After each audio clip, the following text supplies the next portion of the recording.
Assalamualaikum warahmatullahi wabarakatuh. Di sini saya Novara Mevi Melania akan menyampaikan materi dari mata kuliah studi fikih mengenai pengertian ijtihad dan fatwa. Pengertian ijtihad.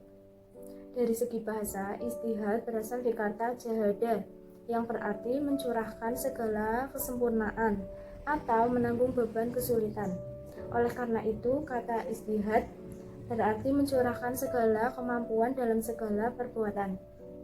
Dengan demikian, kata jihad dan ijtihad berasal dari kata yang sama, hanya saja kata ijtihad bergerak dalam lapangan pemikiran dan penelitian, sedangkan kata jihad bergerak dalam ruang lingkup perbuatan dan tingkah laku dalam skala yang lebih luas.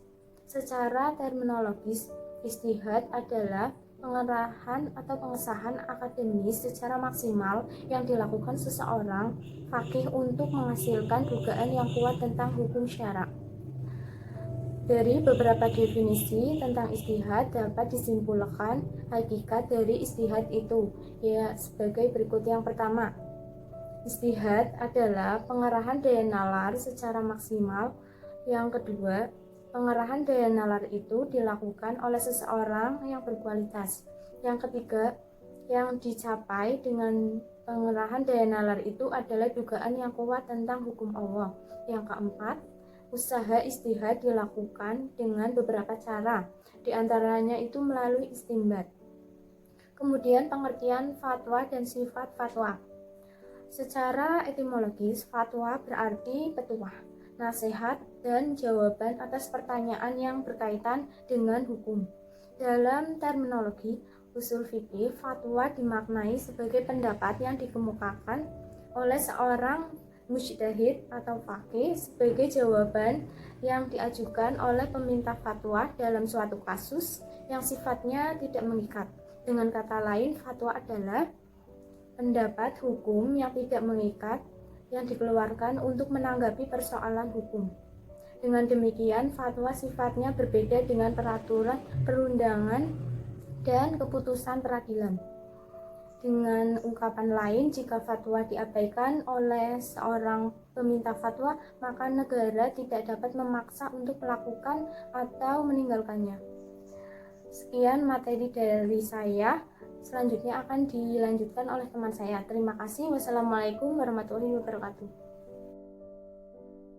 Assalamualaikum warahmatullahi wabarakatuh. Nama saya Muhammad Zilan Taufiki akan menjelaskan tentang pembagian ijtihad dan mujtahid dan klasifikasinya. Yang pertama, pembagian ijtihad menurut beberapa ahli usul fikih mengenai hal tersebut ada beberapa pendapat. Menurut Mahdi Al-Fadl, ijtihad menjadi dua bagian, yaitu ijtihad mutlak, yaitu ijtihad yang melingkupi segala masalah hukum, tidak dipilih-pilih dalam bentuk bagian-bagian masalahnya.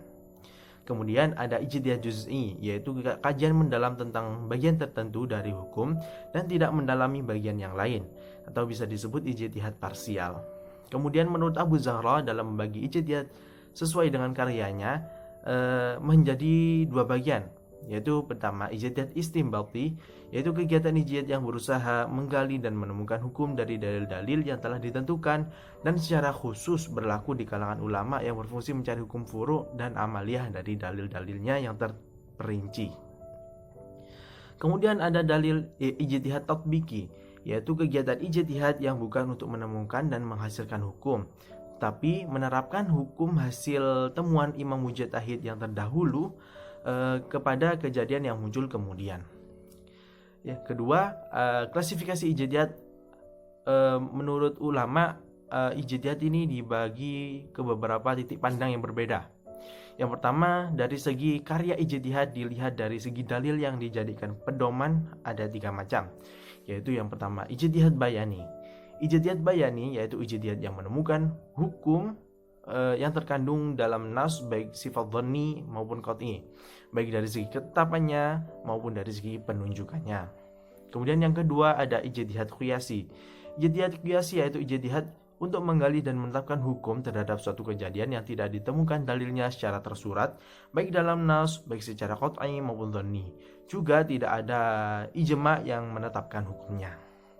Kemudian ijtihad istilahi, yaitu karya ijtihad untuk menggali, menemukan dan merumuskan hukum syara' dengan cara menetapkan kaidah kulli untuk kejadian yang ketentuan hukumnya tidak terdapat dalam nas, baik qat'i maupun dhanni, dan tidak memungkinkan untuk mencari kaitannya dengan nas yang ada. Juga belum dipastikan ada ijma' yang sudah ditetapkan.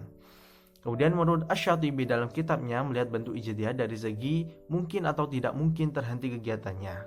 Dalam hal ini beliau membagi ijtihad menjadi dua macam. Yang pertama, ijtihad yang tidak mungkin terhenti kegiatannya. Ijtihad ini disebut sebagai tahqiq al-manat atau ijtihad dalam menjelaskan hukum.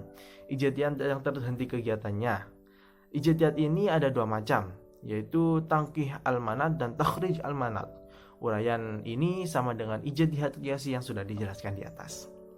Kemudian dari segi hasil yang dicapai melalui ijtihad, Asy-Syatibi menjadikan dua hal, yaitu ijtihad mu'tabar, yaitu ijtihad yang secara hukum dapat dipandang sebagai penemuan hukum, yaitu ijtihad yang dihasilkan oleh pakar-pakar yang profesional, yang berdasarkan syarat-syarat yang telah ditetapkan sebagai klasifikasi mujtahid. Ijtihad ghairu mu'tabar, yaitu ijtihad secara hukum tidak dapat dipandang sebagai cara dalam menentukan hukum ijtihad, karena dalam bentuk ijtihad ini ijtihadnya dilaksanakan oleh orang-orang yang tidak mempunyai klasifikasi khusus dalam berijtihad atau belum memenuhi syarat untuk menjadi mujtahid. Kemudian macam ijtihad dilihat dari segi pelaksanaannya atau segi siapa yang terlibat langsung dalam melakukan penggalian dan penemuan hukum. Untuk kasus tertentu, dalam hal ini mengandung kemungkinan bahwa yang melakukan ijtihad ini dapat lebih dari satu orang. Jika dilihat dari orang-orangnya, yaitu ada dua macam. Yang pertama adalah ijtihad fardhi. Ijtihad fardhi atau ijtihad perseorangan, yaitu orang yang melakukan ijtihad hanya satu orang. Ijtihad ini memungkinkan untuk dilakukannya jika masalah atau kasus yang menjadi objek ijtihad bersifat sederhana dan terjadi di tengah masyarakat, sehingga tidak memerlukan penelitian dari berbagai ilmu untuk menemukan hukum dari suatu permasalahan ini.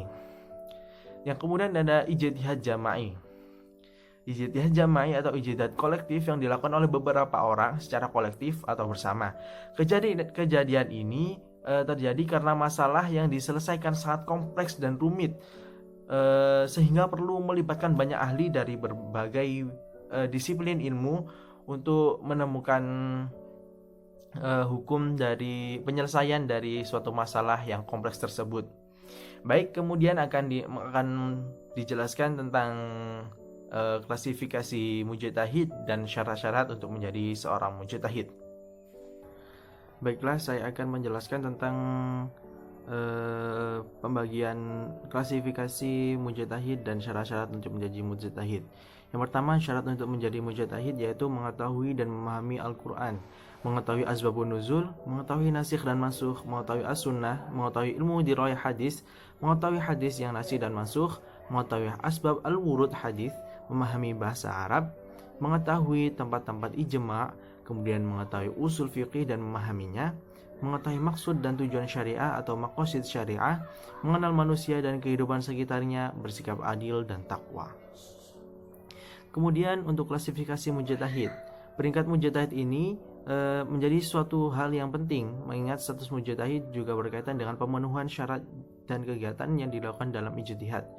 Berikut adalah beberapa tingkatan mujtahid menurut Abu Zahrah dalam kitabnya yang membuat urutan secara terperinci. Yang pertama adalah mujtahid dalam hukum syara'. Penempatan mujtahid tersebut dalam peringkat pertama dilihat dari temuan, hasil, dan ketetapan yang telah didapatnya. Mujtahid tersebut langsung menggali, menemukan, dan mengeluarkan hukum dari sumber hukum yang menelah Al-Quran, mengistinbatkan hukum Nabi, menggunakan qiyas jika suatu masalah yang dilihatnya ada kesamaan ilatnya antara yang ada nasnya dan tidak ada nasnya, serta menggunakan metode lainnya yang sesuai. Kemudian mujtahid muntasib, yaitu mereka mujtahid yang dalam ijtihadnya memilih dan mengikuti ilmu usul serta metode yang telah ditetapkan oleh mujtahid terdahulu. Namun ia tidak selalu terkait kepada mujtahid tersebut dalam menetapkan hukum cabang, meskipun ada kebetulan hasil ijtihad yang sama dengan hasil ijtihad mujtahid tersebut. Kemudian yang ketiga ada mujtahid madhab, yaitu mujtahid yang mengikuti madhab tempat ia bernaung, baik dalam ilmu usul fikih atau furu'. Mujtahid murajjih, yaitu mujtahid yang berusaha menggali dan mengenalkan hukum furu', namun ia tidak sampai mengistinbatkan sendiri hukum dari nas imamnya. Kemudian ada mujtahid muwazin, yaitu ulama yang tidak mempunyai kemampuan untuk mentarjih di antara beberapa pendapat mazhab, tetapi hanya segera membandingkan pendapat-pendapat dalam mazhab, kemudian berdalil dengan apa yang ia anggap lebih tepat untuk diamalkan. Kemudian ada golongan hufal, yaitu golongan yang tidak melakukan kegiatan ijtihad, tapi mereka menghafal dan mengingat hukum-hukum yang telah ditemukan oleh imam-imam mujtahid terdahulu, dan juga menghafal perawi-perawi hasil ijtihad tersebut. Kemudian ada golongan muqallid. Golongan ini tidak mempunyai kemampuan untuk melakukan ijtihad, tidak mempunyai kemampuan untuk melakukan takhrij pendapat imam, serta ia juga tidak memahami dalil-dalil.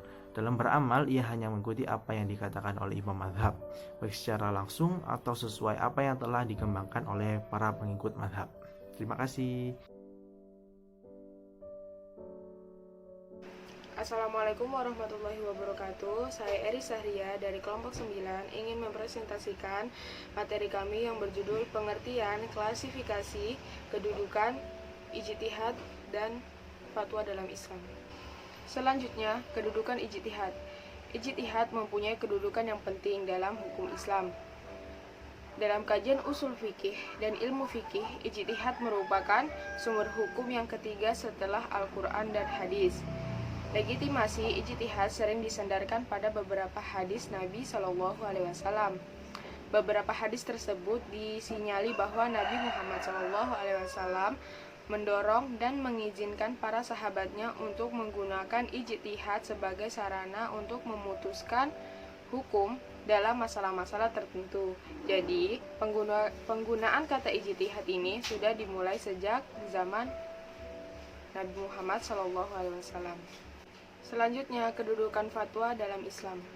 Fatwa memiliki kedudukan penting dalam hukum Islam, karena fatwa merupakan pendapat yang dikemukakan oleh ahli hukum Islam fuqaha tentang suatu hukum mengenai masalah yang baru muncul di kalangan masyarakat. Ketika ada permasalahan baru yang muncul dan belum ada hukumnya secara tegas, baik dalam Al-Quran, Al-Hadis, dan ijma' maupun pendapat para fuqaha terdahulu, maka fatwa merupakan salah satu institusi formatif yang berkompeten menjawab serta menetapkan kedudukan hukum masalah tersebut. Mungkin itu saja presentasi dari kami. Apabila ada perbuatan atau kata-kata yang salah, kurang dan lebihnya mohon maaf. Wabillahi taufiq wal hidayah. Wassalamualaikum warahmatullahi wabarakatuh.